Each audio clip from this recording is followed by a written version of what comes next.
আল্লাহ রাসূল সাল্লাল্লাহু আলাইহি ওয়াসাল্লাম আয়াতুল কুরসি পড়ে ফু দিতেন নিজের গায়ে।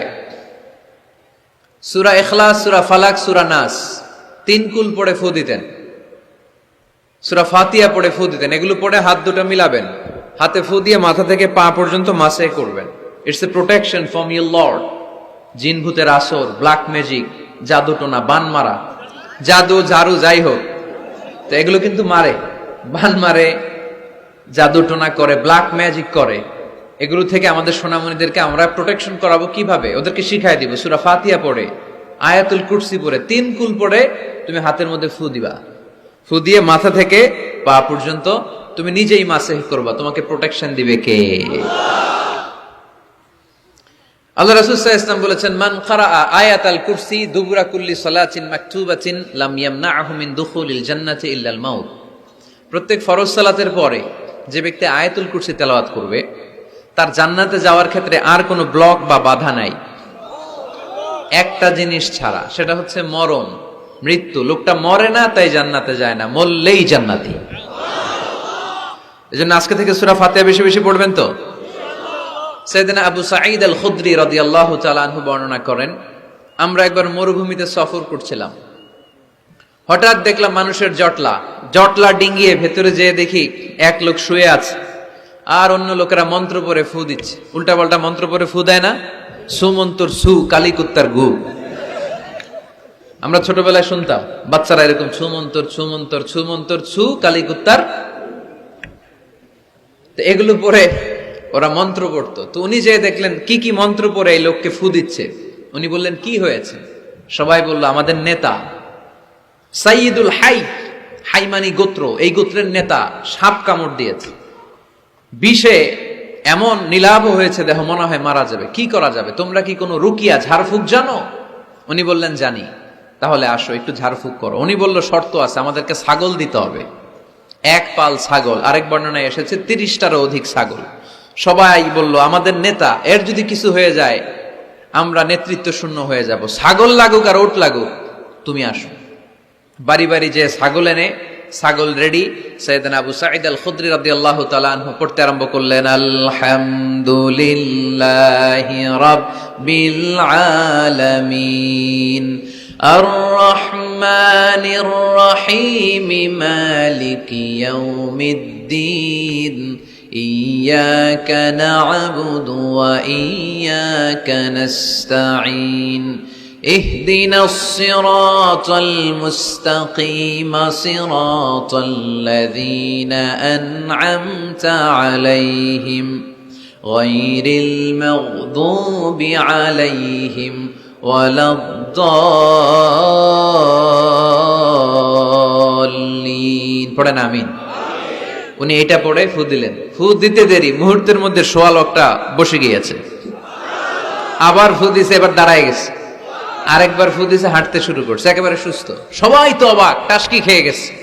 আবু সাঈদ আল খুদরি রাদিয়াল্লাহু আনহু বলে, টাসকি পরে খাও, আগে ছাগল দাও। কারণ ছাগল দেওয়ার কন্ডিশন ছিল না, ওরা ছাগল নিয়ে আসছে। সাইয়েদনা আবু সাঈদ আল খুদরি রাদিয়াল্লাহু তাআলা আনহু আনন্দে এবার ছাগল নিয়ে সাহাবাদেরকে নিয়ে রওনা। পথিমধ্যে লেগেছে প্রচন্ড ক্ষুধা, তখন তারা কয়েকটা ছাগল জবাই করে খেয়েছে। খাওয়ার পরে পেট যখন ঠান্ডা, তখন ব্রেইন সচল। উনি চিন্তা করতে আরম্ভ করলেন, হায় রে, কোরআন দিয়া ঝাড়ফুঁক করে যে ছাগল নিয়ে আসলাম, এটা যে খাইলাম, এই ছাগল নেওয়া জায়েজ হয়েছে কিনা এই মাসালা তো নবীরে জিজ্ঞেস করি নাই, কিন্তু ছাগল তো অলরেডি পেটে যায় হজম। কি করা? মদিনাতে যে জিজ্ঞেস করবো। মদিনায় যেই আল্লাহ রাসূল সাল্লাল্লাহু আলাইহি ওয়াসাল্লামের দরবারে যে জিজ্ঞেস করলেন, ইয়া রাসূলুল্লাহ, এমন এমন ঘটনা, ঝাড়ফুঁক করে আমরা ছাগল এনেছি, এটা কি জায়েজ হয়েছে? আল্লাহ রাসূল সাল্লাল্লাহু আলাইহি ওয়াসাল্লাম বলে, জায়েজ হয়েছে মানে অবশ্যই জায়েজ হয়েছে। কোরআনের দাম বাড়ায় দিয়ে আসছো মিয়া, ছাগল কিছু থাকলে আমার ঘরেও পাঠায়। সুবহানাল্লাহ পড়তে পারলেন না? ওয়ালাকাদ আতাইনাকা, বুখারীর হাদিস, ওয়ালাকাদ আতাইনাকা সাবআম মিনাল মাসানি ওয়াল কুরআনাল আযীম। নবী হে, নিত্য পাঠনীয় সপ্তবাক্য দিয়েছি, যেই দোয়া পড়ে ফু দিতে দেরি, অসুস্থ ব্যক্তি সুস্থ হতে দেরি হয়। এজন্য আল্লাহ ইরশাদ করেন, অনুনাজ্জিলু মিনাল কুরআনি মা হুয়া শিফাউ ওয়া রাহমাতুল লিল মুমিনিন ওয়া লা ইয়াজিদুয যালিমিনা ইল্লা খাসারা। এই কোরআনকে আমি শিফা হিসেবে নাজিল করলাম, এই কোরআনকে আমি রহমত হিসেবে নাজিল করলাম, এই কোরআনকে আমি তোমাদের জন্য হেদায়েত হিসেবে নাজিল করলাম। তোমাদের কোরআন রহমত এনে দিবে, বরকত এনে দিবে, শিফা এনে দিবে, কিন্তু জালেমদেরকে কিছু এনে দিবে না। ঠিক কি না? ওয়ালা ইয়াজিদিল যালিমিনা ইল্লা খাসারা। জালিমদের অকল্যাণ করবে, জালিমদের কল্যাণ নাই এই কোরআনে। জালিম যদি হেদায়েতের নিয়তে কোরআন পড়ে তাহলে কল্যাণ পাবে, তা না হলে কল্যাণ পাবে না। তো এখন থেকে আমরা যদি অসুস্থ হয়ে যাই, যেই সূরাটা পড়ে আমরা ঝাড়ফুঁক করব, সূরাটার নাম আরো জোরে বলেন, ফাতিহা। আসলে প্রতিদিন এই সূরাটা পড়ি, এই সূরাটার তাৎপর্য কি, মর্মবাণী কি আমাদের জানার দরকার আছে না? কিন্তু আমরা অনেকেই জানি না। জানি আরব বিশ্বে দেখবেন, ওনারা যখন তারাবির সালাত পড়ে, আযাবের আয়াত আসলে কাঁদে, জান্নাতের আয়াত আসলে দরাজ গলায় তেলাওয়াত করে। আপনারা কি করেন? আমরা করি না। কারণ ওনারা কি পড়ছেন সেটা তাৎপর্য আর মর্মবাণী ওনারা অনুভব করছেন। গত বছরের আগের বছর না, গত বছর আমি হজে শায়েখ আব্দুর রহমান আসুদাইসির পেছনে নামাজ পড়লাম। উনি যখন সূরা কুরাইশ তেলাওয়াত করছেন, ফালিয়াবুদু রাব্ব হাযাল বাইত, এটা বলে তিনি কেঁদে দিলেন। কারণ উনি অর্থ বুঝতে পেরেছেন, আয়াতের অর্থ ফালিয়াবুদু রাব্ব হাযাল বাইত, এই কাবা ঘরের মালিক আল্লাহর ইবাদত করো, এই ঘরের রবের ইবাদত করো। আর ওই ঘরের সামনে দাঁড়িয়ে উনি ইমাম, উনি ওই ঘরের সামনেই দাঁড়ানো আর পড়তেছে এই ঘরের রবের ইবাদত করো। এটা যখন অনুভব করলেন, উনি আর নিজেকে ধরে রাখতে পারলেন না, উনি কান্না জুড়ে দিলেন। উনার পেছনে আমরাও কাঁদতে লাগলাম, কারণ ইমাম যেদিকে মুসল্লিও সেদিকে। উনিও কাঁদে, আমরাও কাঁদি, কারণ অর্থ বুঝতেছি তো। আবার জান্নাতের আয়াত আসলে এমন সুরের ঝংকার তুলে তিনি তেলাওয়াত করে, মনে হচ্ছে যেন এখনই উপর থেকে রহমত নাজিল হচ্ছে। ঠিক কি না?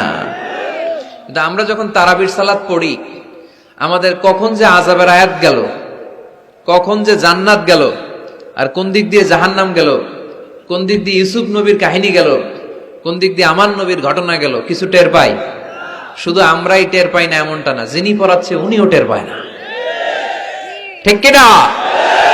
এজন্য আমাদের চোখ দিয়ে দাঁড় দাঁড় করে পানি নামে না, আমরা অশ্রুসিক্ত হই না। জান্নাতের আয়াত আসলে আমাদের মজা লাগে না, কোরআনটারে মজা লাগাইতে হবে।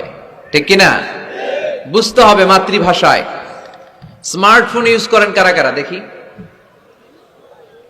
ওরে আল্লাহ, সবাই স্মার্ট তো দেখি, এত স্মার্ট মানুষ এখানে থাকে। তো এই স্মার্টফোনের ভেতরে কিন্তু কোরআনের অ্যাপস ডাউনলোড করা যায়।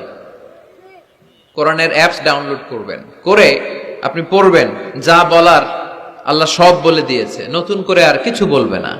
বলবে? এই কোরআন শুরু হয়েছে বিসমিল্লাহির রহমানির রহিম দিয়ে, বা দিয়ে, আর শেষ হয়েছে যে সূরা দিয়ে, সূরাটার নাম সূরাতুন নাস। ওই সূরার শেষ আয়াতটি এরকম, মিনাল জিন্নাতি ওয়ান নাস, শেষে সিন। বা আর সিন মিলালে কি হয়? বাস। এবার বাসে চড়ে কিশোরগঞ্জ শহর যাবেন? এই বাস কি ওই বাস না, এই বাস মানে যথেষ্ট, বাস মানে এনাফ, সাফিসিয়েন্ট। মাঝে মাঝে এরকম হয়, আমরা খাচ্ছি, আমাদের পাতে খাইতে পারি না, আরো তুলে দেয়, কারণ হুজুর একদিন পাইছে, খাওয়াই আজকে মাইরা ফেলবে। তো আমরা বলি বাস বাস, আর লাগবে না ভাই, আর পারছি না, বাস মানে যথেষ্ট আমার জন্য।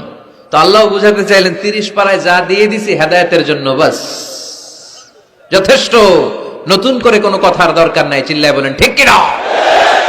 It's a problem solving methodology, it's not a problem creating methodology. কোরআন কখনো প্যাচ লাগায় না, প্যাচ খোলে।